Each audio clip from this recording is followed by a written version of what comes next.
नमस्कार मित्रों, बालोतरा आश्रम यूट्यूब चैनल पर आप सभी का स्वागत है और मैं हूं रेखा राम।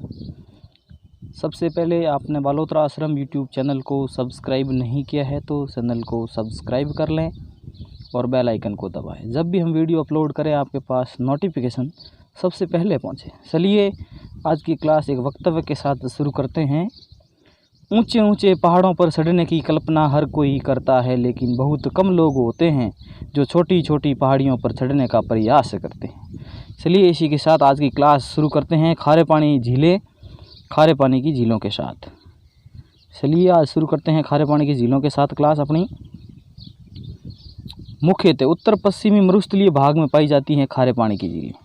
खारे पानी की झीलें मुख्यतः उत्तर पश्चिमी मरुस्थलीय भाग में पाई जाती है और इस क्षेत्र में 33 सागर खारेपन का अवशेष है। सबसे बड़ा 33 सागर का अवशेष होना या झीलों के खारेपन का मुख्य कारण बताया गया है। चलिए आगे बढ़ते हैं। और पश्चिमी एशिया के मरुस्थल में स्थित पलाया या अर्जेंटीना की साल्टा, अर्जेंटीना में साल्टा झीलें भी खारी है, इसलिए पश्चिमी मरुस्थल में पलाया और अर्जेंटीना की साल्टा झीलों के समान है खारे पानी की झीलें। अरावली के पूर्वी भाग में पाई जाने वाली मीठे पानी की झीलें तथा पश्चिमी भाग में खारे पानी की झीलें और पूर्वी भाग में मीठे पानी की झीलें हैं। चलिए आगे बढ़ते हैं। डीडवाना झील, डीडवाना झील ये झील नागौर जिले में स्थित है। डीडवाना झील लगभग 4 किलोमीटर लंबाई में फैली हुई है। डीडवाना झील में सोडियम लवण बनाया जाता है, जिसके लिए राज्य सरकार का सोडियम सल्फेट प्लांट लगा हुआ। कहाँ? डीडवाना झील में सोडियम सल्फेट प्लांट। चलिए आगे बढ़ते हैं।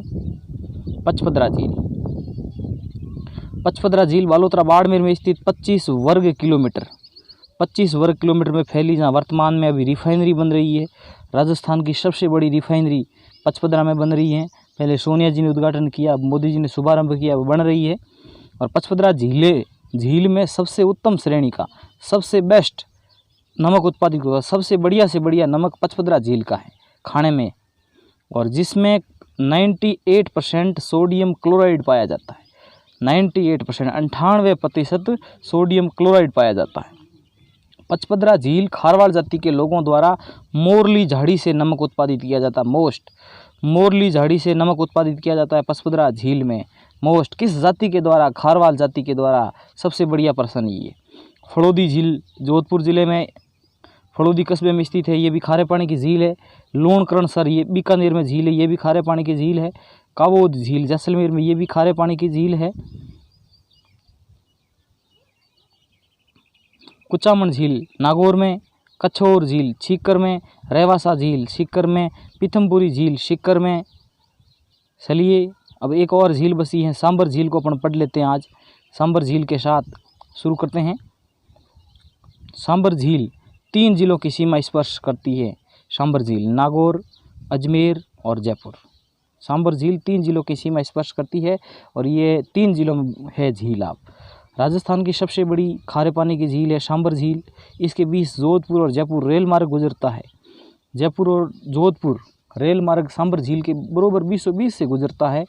चलिए आगे बढ़ते हैं। सांबर झील देश का 8.7% नमक उत्पादित करती है। सांबर झील देश का 8.7% नमक उत्पादित करती है। सांबर झील केंद्र सरकार के अधीन है। सांबर झील सेंट्रल के अधीन है, भारत सरकार के अधीन है। इस झील पर 1966 में हिंदुस्तान साल्ट लिमिटेड की स्थापना की गई। हिंदुस्तान साल्ट लिमिटेड की स्थापना कब की गई? तो 1966 में। किसके ऊपर? सांबर झील पर 1966 में की गई। चलिए आगे बढ़ते हैं। सांबर झील में 4 नदियाँ आकर गिरती है। 4 नदियाँ सांबर झील में 4 नदियाँ आकर गिरती है, मेंथा, खारी, खंडेला, रूपनगढ़। तो प्रश्न से हमें एग्जामिनर ये भी पूछ सकता है कि सांबर झील में कौन सी नदी आकर नहीं गिरती है। तो 3 तो ये डाल देगा, एक ऑप्शन में अलग डाल देगा। तो इस प्रकार ये 4 नदियाँ इंपॉर्टेंट है, याद रखना ज़रूरी है। सांबर झील में 1870 ईस्वी में अंग्रेज़ों ने एक म्यूजियम साल्ट की स्थापना की थी। सांबर झील में अंग्रेज़ों ने म्यूजियम साल्ट की स्थापना की थी। म्यूजियम साल्ट की स्थापना कब की गई? 1870 में। किस झील पर? तो सांबर झील पर। बहुत इंपॉर्टेंट है। चलिए आगे बढ़ते हैं। जिसे 1990 में म्यूजियम साल्ट को 1990 में पर्यटन हेतु रामसर साइट घोषित किया गया और कई किताबों में 23 मार्च 1980 में रामसर कन्वर्वेशन घोषित किया गया। ये दोनों मिल रहा है, इसलिए मैंने दोनों लिए टॉपिक की वजह से। पर एग्जाम में आएगा तो दोनों में से एक ही आएगा, आंसर एक ही होगा मान्य। दोनों साथ में नहीं आएंगी, ये पक्की गारंटेड है। और सांबर झील का जो आकार है वो है आयताकार है, यूं है सांबर झील, आयताकार सांबर झील है। चलिए आगे बढ़ते हैं। सांबर झील के जल से रेल नीर बनाया जाता है।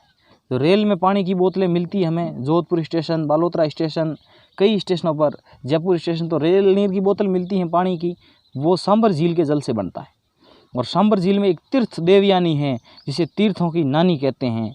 तीर्थों का भांजा मचकुंड, तीर्थों का मामा पुष्कर जैसे तीर्थों की नानी देवयानी को कहते हैं। सांबर में है, सबसे मोस्ट इम्पोर्टेंट है। चलिए आगे बढ़ते हैं। सांबर झील की लंबाई दक्षिण पूर्व से उत्तर पश्चिम की ओर, दक्षिण पूर्व उत्तर पश्चिम, यहाँ से यहाँ तक की लंबाई 32 किलोमीटर है और चौड़ाई 3 से 12 किलोमीटर लगभग है। और इसका अफवाह क्षेत्र 500 वर्ग किलोमीटर। सबसे बड़ी झील है ये, भारत में भी इसका नाम रहता है, खारे पानी की सबसे बड़ी झील है ये। भारत में इसका 8.7% भाग नमक उत्पादित होता है सांबर झील में। चलिए आगे बढ़ते हैं। सांबर झील की विशेषता यहाँ उत्तरी एशिया से हजारों की संख्या में फ्लेमिंगो आते हैं। यहाँ एल्गी शैवाल और बैक्टीरिया की विशेष प्रजातियाँ पाई जाती है। एल्गी शैवाल व बैक्टीरिया की विशेष प्रजातियाँ पाई जाती हैं जो जल के रंग को परिवर्तित कर पारिस्थितिकी तंत्र को आधार प्रदान करती है। तो सांबर झील पारिस्थितिकी तंत्र का सबसे बड़ा उदाहरण है। ये एग्जाम में पूछा भी गया 1-2 बार कि पारिस्थितिकी तंत्र का उदाहरण है, तो ऑप्शन में सांबर झील था और सांबर झील सबसे बड़ा इसका उदाहरण है पारिस्थितिकी तंत्र का। चलिए वापस वही वक्तव्य एक बार दोहराते हैं, फिर क्लास को समाप्त करते हैं। ऊंचे ऊंचे पहाड़ों पर चढ़ने की कल्पना हर कोई करता है, लेकिन बहुत कम लोग होते हैं जो छोटी छोटी पहाड़ियों पर चढ़ने का प्रयास करते हैं। क्या बात कही है, जिसने भी कही है, सबसे बड़ी बात है ये। चलिए नेक्स्ट क्लास अपन राजस्थान जिला दर्शन से शुरू करेंगे अभी क्लासें। और मैं 2-3 दिन से लाइव वीडियो अपलोड नहीं कर सका, उसके लिए माफ़ी चाहता हूँ, क्योंकि यहाँ लाइट की प्रॉब्लम है और आंधी, और मैं शादी की वजह से थोड़ा बिजी था। और अंत में आप सभी से कहना चाहूँगा, हमारे बालोतरा आश्रम यूट्यूब को सब्सक्राइब नहीं किया है चैनल को तो सब्सक्राइब करें, वीडियो को लाइक करें, कमेंट करें, शेयर करें। और वीडियो मैं समझता हूँ जहाँ तक आप सभी को समझ में आ गया होगा, अपना प्रतिक्रिया कमेंट बॉक्स में ज़रूर दें। धन्यवाद।